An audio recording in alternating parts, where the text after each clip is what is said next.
ഈ നമുക്കൊരു ടാർഗറ്റ് ഇല്ലെങ്കിൽ ജീവിതത്തിൽ ഒരു മുന്നേറ്റം ഉണ്ടാകത്തില്ല. ഒരു ഫുട്ബോൾ കോർട്ടിൽ കളിക്കാൻ പോകുന്ന ആളിന് ഗോൾ അടിക്കണം എന്ന ഒരു ലക്ഷ്യമില്ലെങ്കിൽ ഉഴപ്പി കോർട്ടിൽ കൂടെ ഓടി നടക്കുകയുള്ളൂ. ഒരു ലക്ഷ്യം ഉണ്ടെങ്കിൽ അതിനുവേണ്ടി എല്ലാവരും കൂടെ ചേർന്ന് ശ്രമിക്കും. ടാർഗറ്റ് സെറ്റിങ്ങിന് നമുക്കൊരു ലക്ഷ്യം ഉണ്ടെങ്കിൽ നമുക്ക് അതുകൊണ്ട് കുറേ ഗുണങ്ങളുണ്ട്. ഒരു ലക്ഷ്യമില്ലെങ്കിൽ നമുക്ക് വിജയമില്ല. പ്രധാനപ്പെട്ട കാര്യം, ഒരു ക്രിസ്ത്യൻ ടാർഗറ്റ് സെറ്റിങ്ങിൽ നമ്മുടെ ആ ലക്ഷ്യം ദൈവികമായിരിക്കണം. ദൈവികമായ ലക്ഷ്യത്തിന് വേണ്ടി വേണം നമ്മൾ ടാർഗറ്റ് സെറ്റ് ചെയ്യാൻ. എഫെസ് ലേഖനം 1-ാം അധ്യായത്തിന്റെ 18-ാമത്തെ വാക്യത്തിൽ നിങ്ങളുടെ വിളിയാലുള്ള ആശ ഇന്നതെന്ന് നിങ്ങൾ തിരിച്ചറിയണം. ദൈവികമായ ഒരു ടാർഗറ്റാണ് നമ്മൾ സെറ്റ് ചെയ്യുന്നതെങ്കിൽ, ദൈവത്തിങ്കിൽ നിന്നാണ് നമ്മുടെ ടാർഗറ്റ് കിട്ടുന്നതെങ്കിൽ, ആ ടാർഗറ്റ് ഏതായിരിക്കണം? ദൈവത്തിന്റെ വിളിയാലുള്ള ആശയായിരിക്കണം. ആ വിളിയാലുള്ള ആശ വ്യത്യസ്ത വ്യക്തികൾക്ക് വ്യത്യസ്തമായിരുന്നു. എഫെസ് ലേഖനം 1-ാം അധ്യായത്തിന്റെ 18-ാമത്തെ വാക്യം ഒന്ന് വായിച്ചേക്കാമോ? ചിഹ്നമ വായിക്കാമെന്ന് പറഞ്ഞിട്ടുണ്ട്. അവന്റെ വിളിയാലുള്ള ആശ ഇന്നതെന്നും വിശുദ്ധന്മാരിൽ അവന്റെ അവകാശത്തിന്റെ മഹിമാദനം ഇന്നതെന്നും അവന്റെ ബലത്തിൻ വല്ലഭത്വത്തിന്റെ വ്യാപാരത്താൽ വിശ്വസിക്കുന്ന നമുക്ക് വേണ്ടി വ്യാപരിക്കുന്ന അവന്റെ ശക്തിയുടെ അളവറ്റ വലിപ്പം ഇന്നതെന്ന് നിങ്ങൾ അറിയേണ്ടതിനും പ്രാർത്ഥിക്കുന്നു. വിളിയാലുള്ള ആശ ഇന്നത് എന്ന് നിങ്ങൾ അറിയണം. ആ വിളിയാൽ ഒരാശ ഉണ്ടെങ്കിൽ അത് നിവർത്തിച്ചു തരുവാനുള്ള അളവറ്റ വലിപ്പവും നമ്മുടെ ദൈവത്തിനുണ്ട്. ഒരു വിളിയിലേക്ക് നമ്മെ വിളിച്ചുവെങ്കിൽ തന്നെ വിളിച്ചവൻ വിശ്വസ്തനാണ്. ഗൾഫ് രാജ്യങ്ങളിലുള്ള ചില കമ്പനികൾ ആളുകളെ ജോലിക്ക് വേണ്ടി വിളിക്കും. ഭയങ്കര ശമ്പളമൊക്കെ കൊടുക്കാമെന്ന് പറയും. പക്ഷെ അവരെ പരിചയമുള്ളവർ പറയും അറബിയുടെ കൂടെ പോകല്ലേ, അവൻ പറയുന്നതല്ല, അതൊന്നും ചെയ്യത്തില്ല, അവൻ വിശ്വസ്തനല്ല, അവിശ്വസ്തനാണ്. ചില കമ്പനികളിൽ കയറി കൂടുന്നവർക്ക് ആ കമ്പനി പ്രൂവ്ഡ് ആണോ അല്ലയോ എന്ന് അറിഞ്ഞുകൂടാ. കാര്യം അവർക്ക് ജോലി ചെയ്താൽ ശമ്പളം തരുമോ എങ്ങനെയാണെന്ന് അറിഞ്ഞുകൂടാ.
പത്രോസിനെ തന്നെ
ഒരു ഓർഗനൈസേഷനിലേക്ക് 50 പേരെ തിരഞ്ഞെടുത്താൽ ആ തിരഞ്ഞെടുക്കപ്പെടുന്നതിൽ എത്ര പേരെ എന്തിനു വേണ്ടിയാണ് എന്ന് ഓർഗനൈസേഷൻ തീരുമാനിക്കും. ഞാൻ സിസ്റ്റം ഡയമെൻഷൻസ് എന്ന ഒരു കമ്പനിയിൽ, പ്രൈവറ്റ് കമ്പനിയിൽ ഏതാണ്ട് 2 വർഷമാണെന്ന് തോന്നുന്നത്, 2 ആണോ 4 ആണോ 2 വർഷം ജോലി ചെയ്ത ഒരു ഓർമ്മ എനിക്കുണ്ട്. ആ കമ്പനിയുടെ ഓണർ, ഞാൻ ആരുടെയും പേര് ഇന്ന് വീണ്ടും പറയാൻ ആഗ്രഹിക്കുന്നില്ല, though I remember in very well. വളരെ ഗ്രാറ്റിറ്റ്യൂഡോടുകൂടെ ഞാൻ ആ മനുഷ്യന്റെ പേര് ഓർക്കുന്നുണ്ട്. Respectfully I remember him. അദ്ദേഹം കഴിവുള്ള ഒരു മനുഷ്യനായിരുന്നു, മാന്യനായ ഒരു മനുഷ്യനായിരുന്നു കമ്പനിയുടെ ഓണർ. അദ്ദേഹത്തിന് തന്നെ ഗൾഫ് രാജ്യങ്ങളിലേക്ക് ആളുകളെ റിക്രൂട്ട് ചെയ്യുന്ന ഒരു റിക്രൂട്ടിംഗ് ഏജൻസി ഉണ്ടായിരുന്നു. അദ്ദേഹം ആളുകളെ റിക്രൂട്ട് ചെയ്ത് അയക്കുമായിരുന്നു. ഞങ്ങളുടെ കമ്പനിയിലേക്ക് ആളുകളെ കൂടെ അദ്ദേഹം റിക്രൂട്ട് ചെയ്യുന്നത്. കാരണം ഞങ്ങൾക്ക് തന്നെ പല കമ്പനിയുണ്ട്, ഗ്രൂപ്പ് ഓഫ് കമ്പനീസ് അദ്ദേഹത്തിന്റെ കീഴിലുണ്ടായിരുന്നു.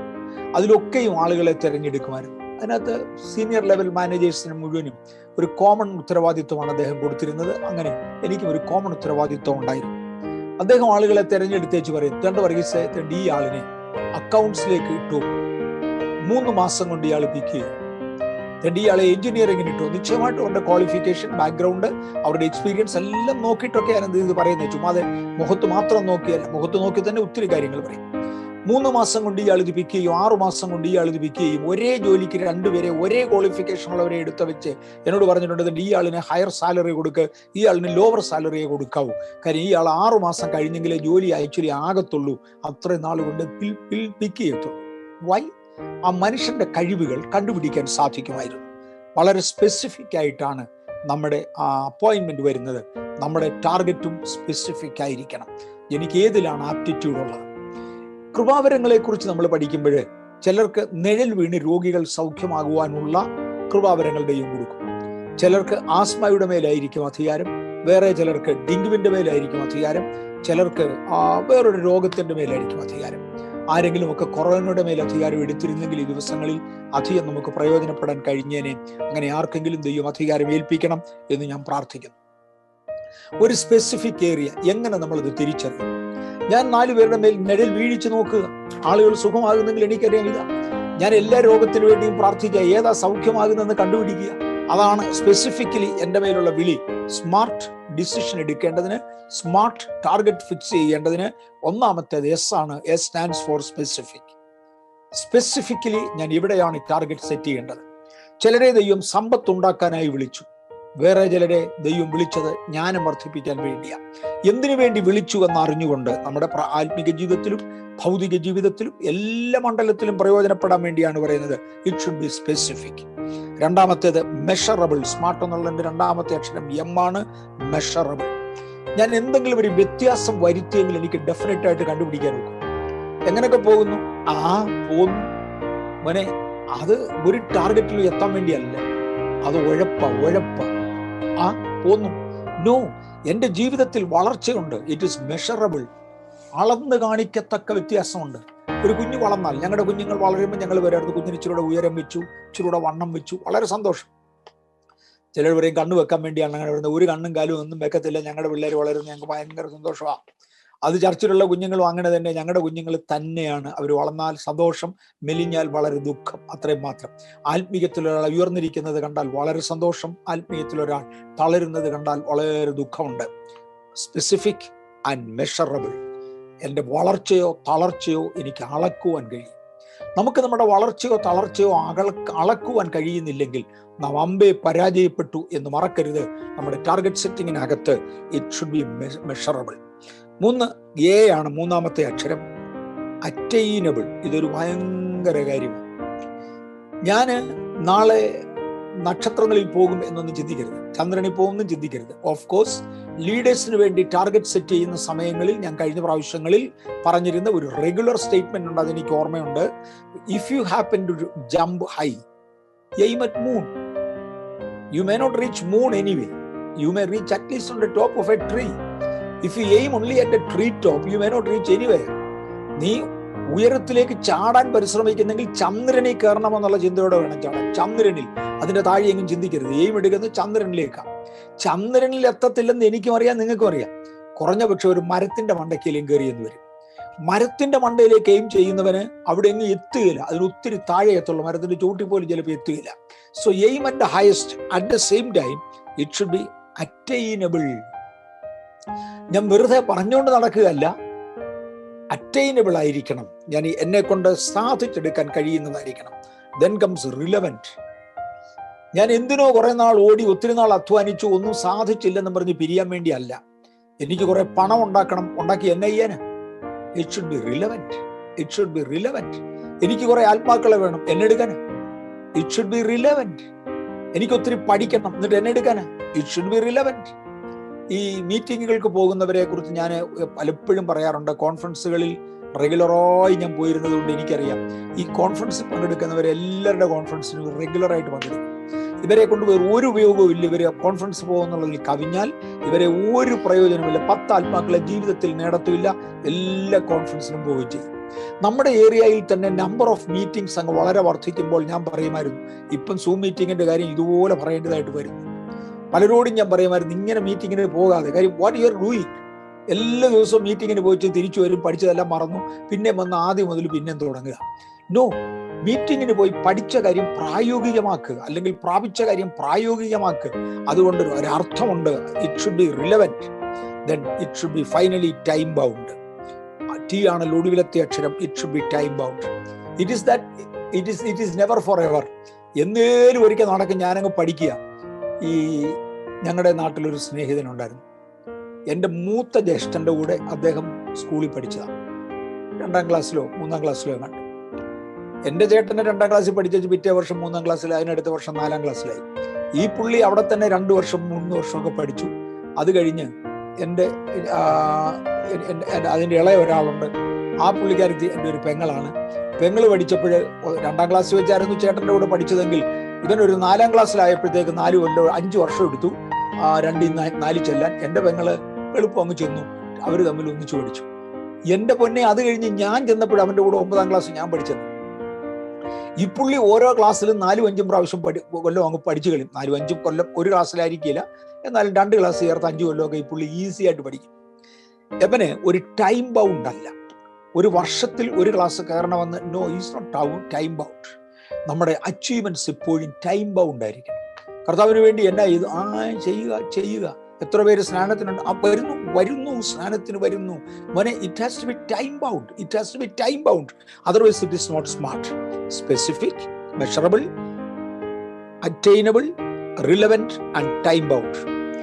ഈ ടാർഗറ്റിന് വേണ്ടി you should be motivated by the call. You should be motivated by the call. ആ വിളിയാലുള്ള ആശ ഇതായെങ്കിൽ മാത്രമേ നമുക്ക് മോട്ടിവേഷൻ എടുക്കാൻ ഒക്കത്തുള്ളൂ. ആരെങ്കിലും ഒരാൾ നമ്മളെ മോട്ടിവേറ്റ് ചെയ്തതാണെങ്കിൽ ആ ആളിന്റെ റിലവൻസിക്ക് അനുസരിച്ചിരിക്കും നമ്മുടെ മോട്ടിവേഷൻ. നമ്മളെ പറഞ്ഞ് മോട്ടിവേറ്റ് ചെയ്യുന്ന ആളുകളുണ്ട്. അത് ദൈവകൃപയിലാണെങ്കിൽ നമ്മൾ ജയിച്ചു, അല്ലെങ്കിൽ നമ്മൾ ഒരിക്കലും ജയിക്കത്തില്ല. And set milestones by timing. എനിക്ക് 10ാം ക്ലാസ്സിൽ വരെ പഠിപ്പിക്കുക എന്നതാണ്. എൻ്റെ മോനെ 10ാം ക്ലാസ് പഠിപ്പിക്കുക, അല്ലെ എൻ്റെ മോനെ MBBS പഠിപ്പിക്കുക. So I have A time frame. 1ാം class മുതൽ 10ാം ക്ലാസ് വരെ പഠിക്കാൻ 10 വർഷം. ഓക്കെ, ഒരു വർഷം എങ്ങാനും കുഞ്ഞ് അഥവാ തോറ്റെങ്കിൽ 11 വർഷം. It is time bound. ആ വർഷമാകുമ്പോൾ കുഞ്ഞ് അവിടെ എത്തിയിരിക്കണം. ഇല്ലെന്നുണ്ടെങ്കിൽ ഐ ഹാവ് അട്ടർലി ഫെയിൽഡ്. ആ കുട്ടി അവിടെ എത്തിയിട്ടില്ലെങ്കിൽ ആ കുട്ടി utterly failed. There should be milestones on a time basis. Timing fix ചെയ്ത് set a time and set the milestones. ഇതിനകത്ത് കുറച്ച് കാൽക്കുലേഷൻസ് ആവശ്യമാണ്. അതായത് 80-100 മാർക്കിന് പഠിച്ചാൽ സാധാരണക്കാരന് 80 കിട്ടണം, ഒത്തില്ല 50 കിട്ടും. എൻ്റെ എഫിഷ്യൻസി അത്രേ ഉള്ളൂ. 100 രൂപ മുടക്കിയാൽ 50 രൂപയിലും മുതലാ. 80 രൂപ മുതലാക്കിയാൽ അവൻ വളരെ സ്മാർട്ടാണ്.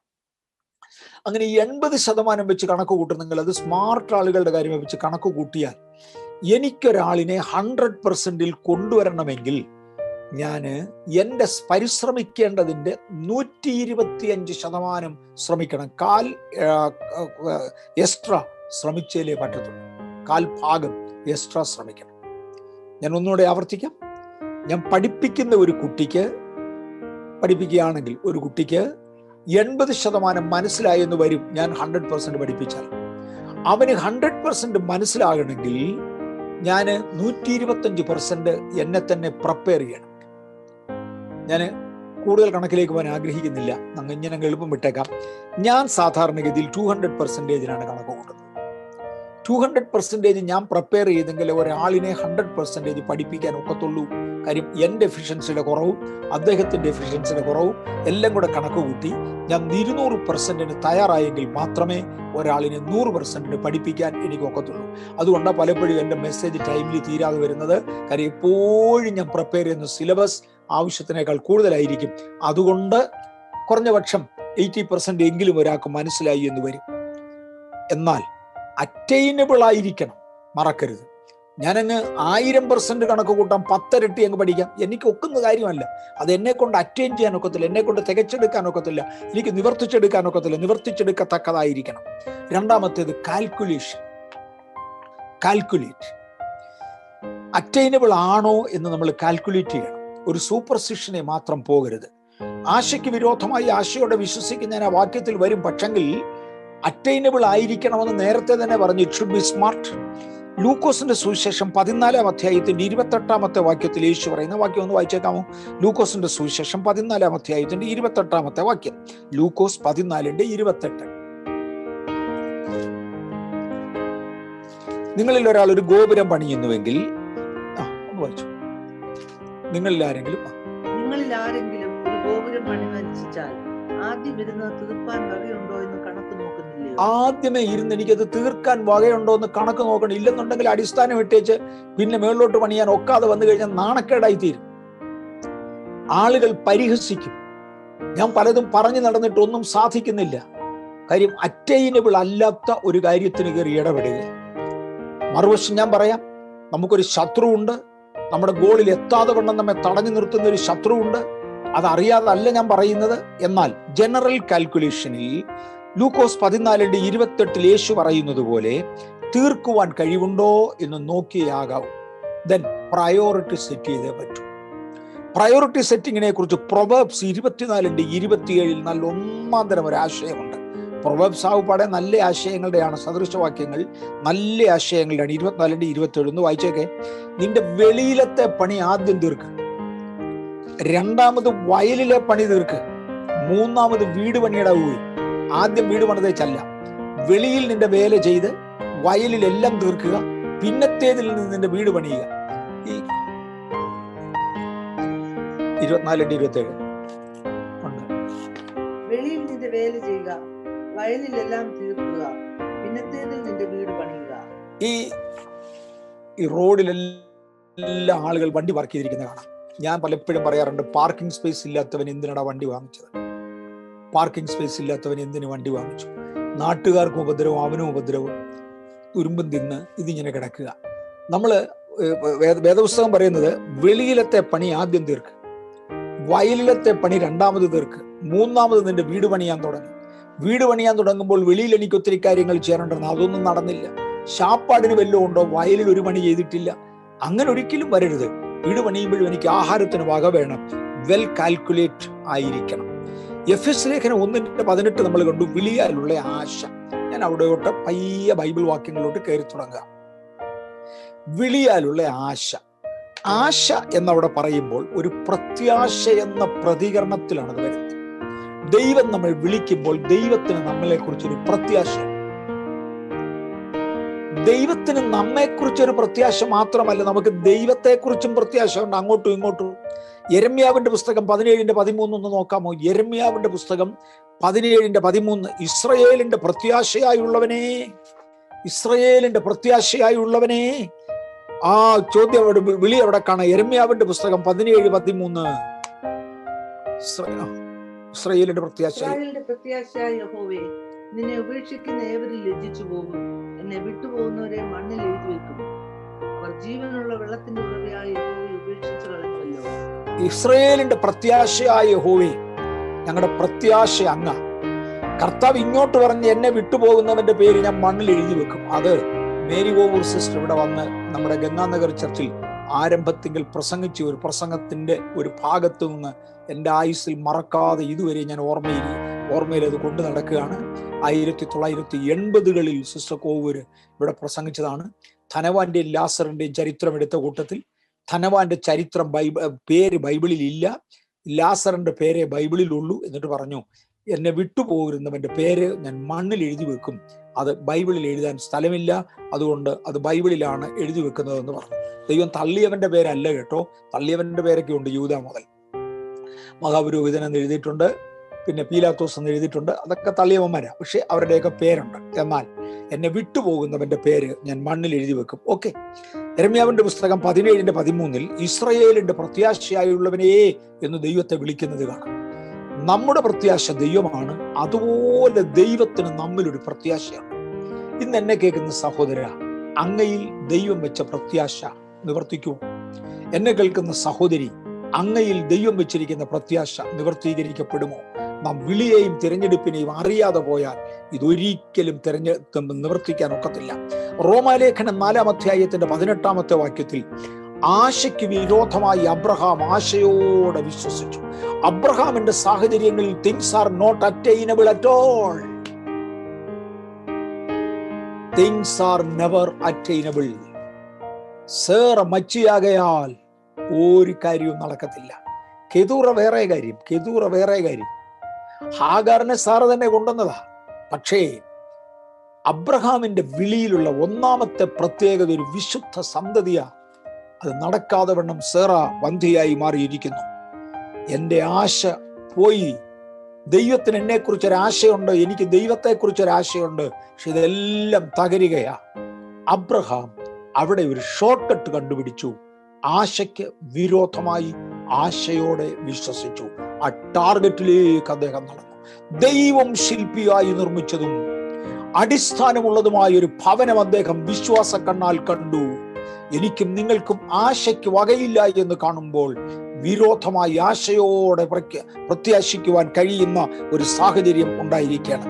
ഇവിടെ വളരെ പ്രധാനപ്പെട്ട ഒരു കാര്യം ഞാൻ ഓർപ്പിക്കാം. വളരെ പ്രധാനപ്പെട്ട ഒരു കാര്യം, പ്രൊവേബ്സ് 1:24 മുതൽ 28 വരെ വായിച്ചേ ഒക്കത്തുള്ളൂ.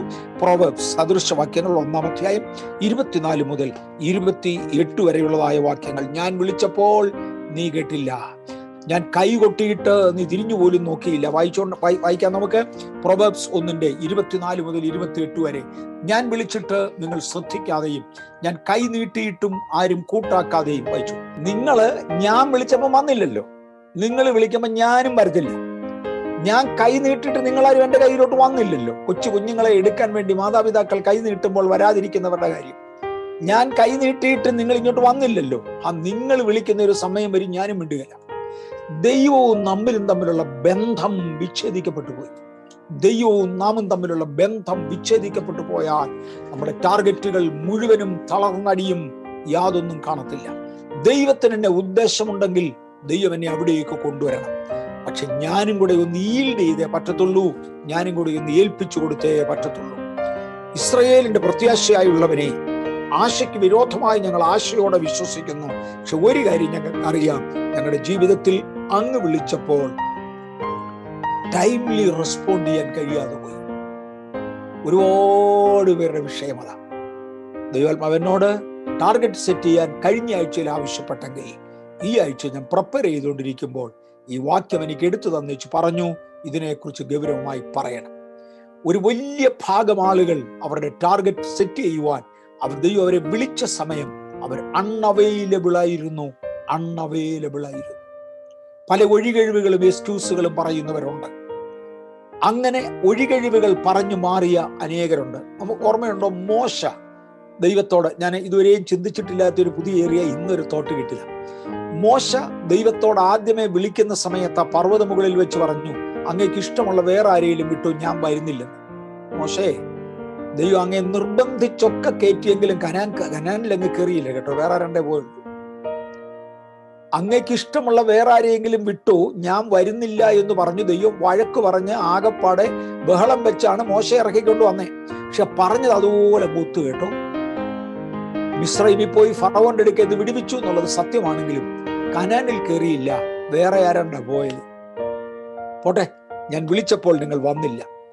അങ്ങനെയാണെങ്കിൽ നമ്മുടെ സമയം പോയി. ലിസൺ, എൻ്റെ സമയം പോയി, ഞാൻ തെറ്റിപ്പോയി, ഞാൻ പാപം ചെയ്തു, ഇങ്ങനൊക്കെയാണ് തോന്നുന്നതെങ്കിലും ഇന്ന് ടാർഗറ്റ് സെറ്റ് ചെയ്യാൻ ദൈവം ആവശ്യപ്പെട്ട ഈ സാഹചര്യത്തിൽ ദൈവത്തിന് അടുത്തൊരു പദം അങ്ങനെയുള്ളവരോട് പറയാനുണ്ട്, സാരമില്ല. എസ്രായുടെ പുസ്തകം 10:2-3, എസ്രായുടെ പുസ്തകം 10:2-3 യഥാസ്ഥാനപ്പെടുവാൻ ഇന്നും ദൈവം കൃപ തരികയാണ്. പ്ലീസ്, ഏറ്റവും സീരിയസ് ആയ ഭാഗം അതാ. ദൈവം തന്നെ ആദ്യത്തെ ചാൻസ് പോയി. വിളിച്ചപ്പോൾ ഞാൻ പ്രിപ്പയർഡ് അല്ലായിരുന്നു. ഞാൻ പ്രോപ്പറായി ദൈവസന്നിധിയിൽ വന്നില്ല. അവൻ കൈ നീട്ടിയിട്ട് ഞാൻ എടുത്തില്ല. അവൻ എന്നെ വിളിച്ചിട്ടും ഞാൻ കേട്ടില്ല. അങ്ങനെയാണെങ്കിലും യഥാസ്ഥാനപ്പെടുവാൻ എസ്രാ 10:2-3 ഭയങ്കര പെയിൻഫുൾ ആയത് മറക്കരുത്, പക്ഷെ ചെയ്തേ പറ്റൂ. എസ്രാ 10:2-3. അപ്പോൾ ഏലാമിന്റെ പുത്രന്മാരിൽ ഒരുവനായ യെഹിയേലിന്റെ മകൻ ശെഖന്യാവ് എസ്രയോട് പറഞ്ഞത്, നാം നമ്മുടെ ദൈവത്തോട് ദ്രോഹം ചെയ്തു, ദേശനിവാസികളിൽ നിന്ന് അന്യജാതിക്കാരത്തികളെ വിവാഹം ചെയ്തിരിക്കുന്നു.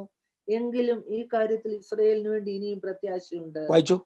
ഇപ്പോൾ ആ സ്ത്രീകളെയൊക്കെ അവരിൽ നിന്ന് ജനിച്ചവരെയും യജമാനന്റെയും നമ്മുടെ ദൈവത്തിന്റെ കൽപ്പനയെങ്കിൽ വിറയ്ക്കുന്നവരുടെയും നിർണയപ്രകാരം നീക്കിക്കളവാൻ നമ്മുടെ ദൈവത്തോട് നാം ഒരു നിയമം ചെയ്യുക. ഓ ഗാഡ്, ഇത് ഭയങ്കരമാ കേട്ടോ, ഭയങ്കരമാ.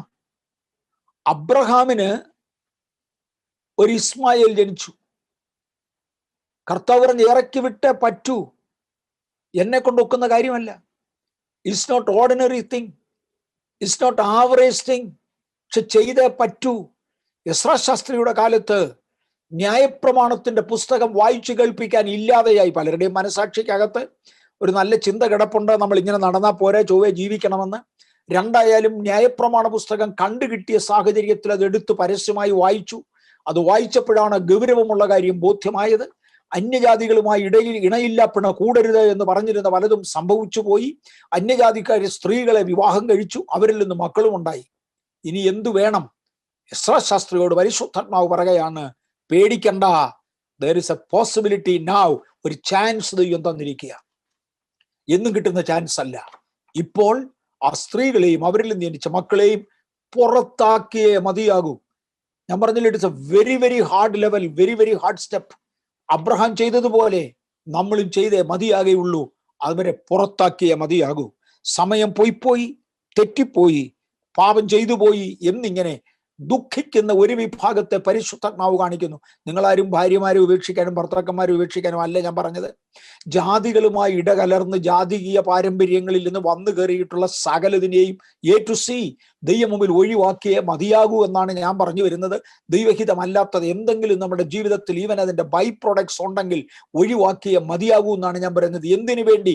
To set the target rightly, to have the right target setting. ഇതായിരിക്കും പരിശുദ്ധാത്മാവ് കഴിഞ്ഞ ആഴ്ചയിൽ എന്നോട് ആവശ്യപ്പെട്ടത്. കഴിഞ്ഞ ഞായറാഴ്ച ഞാൻ പരസ്യമായി പറഞ്ഞു, സെറ്റ് എ ടാർഗറ്റ്. വലിയൊരു മാനസാന്തരത്തിലേക്ക് വരാതെ ഇനി മാർഗമില്ല. നിങ്ങൾ യഥാസ്ഥാനപ്പെടുക. Once we set our target and are engage like in a game, we get motivated. Football കളിക്കാൻ വരുന്ന ഒരാളിന് എതിലേലും പന്തടിച്ചങ്ങ് പോവുകയാണെങ്കിൽ യാതൊരു മോട്ടിവേഷനും കാണത്തില്ല, ഒരു ഇൻട്രസ്റ്റും കാണത്തില്ല. കുറച്ചുനാൾ ഓടി അധ്വാനിച്ചിരിക്കുകയുള്ളൂ. 2 ഗോൾ പോസ്റ്റുകൾ സെറ്റ് ചെയ്തു. ഇതിനകത്തേക്കാണ് അടിക്കേണ്ടത് എന്ന് ഉറപ്പായാൽ none of your step will be wasted. ഒരൊറ്റ സ്റ്റെപ്പ് വെറുതെ ഓടത്തില്ല, ഒരു സെക്കൻഡ് വെറുതെ വേസ്റ്റ് ചെയ്യത്തില്ല. We will be highly focused. ഞാൻ ഇന്ന് ഇവിടം കൊണ്ട് നിർത്തിയേ മതിയാകെയുള്ളൂ. നമ്മുടെ സമയം കഴിഞ്ഞതുകൊണ്ട് ഞാൻ ഇവിടെ നിർത്തുക. നമ്മുടെ ഫോക്കസ് സെറ്റ് ചെയ്തുകൊണ്ട് നമ്മുടെ ഗോൾ സെറ്റ് ചെയ്താൽ നമ്മുടെ ടൈം നമ്മൾ വേസ്റ്റ് ചെയ്യത്തില്ല, നമ്മുടെ എനർജി നമ്മൾ വേസ്റ്റ് ചെയ്യത്തില്ല, നമ്മുടെ അധ്വാനം ഒരിക്കലും നഷ്ടമാകത്തില്ല, മുഴുവനും പ്രയോജനമായി മാറും. ഗൈഡഡ് മിസൈലും മിസ്ഗൈഡഡ് മിസൈലും ഞാനൊന്ന് തൊട്ടേച്ച് നിർത്താനായിട്ടാണ് ആഗ്രഹിക്കുന്നത്. ഇന്ന് നിർത്താൻ പോകുകയാണ്. നമുക്കൊരു ഫോക്കസ് ഉണ്ടെങ്കിൽ ഈ യുദ്ധസമയത്ത് ശത്രു രാജ്യങ്ങളിലേക്ക് മിസൈലുകളെ അയക്കാറുണ്ട്. ഇന്ത്യയിൽ നിന്ന് നമ്മുടെ ശത്രുക്കൾക്ക് നേരെയും നമ്മുടെ ശത്രുക്കൾ ഇന്ത്യക്ക് നേരെയും മിസൈൽ അയക്കും. ഈ മിസൈലൊക്കെ ഗൈഡഡ്, ടാർഗറ്റഡ്, ഹൈലി ടാർഗറ്റഡ്. എന്തോ കഴിഞ്ഞ ആഴ്ച മുതൽ ഈ ടാർഗറ്റഡ് എന്ന വാചകത്തിൽ ദൈവാത്മാവോ വിരൽ ചൂണ്ടുന്നുണ്ട്. ഹിദയ്ക്കൽ എന്ന വാക്കിന്റെ ഹിദ്ദേക്കൽ, ആ വാക്കിന്റെ അർത്ഥം നമ്മൾ കഴിഞ്ഞ ആഴ്ചയിൽ ചിന്തിച്ചായിരുന്നു. ഹിദ്ദേക്കൽ, ആ വാക്കിന്റെ അർത്ഥം A flying arrow which is targeted, aimed.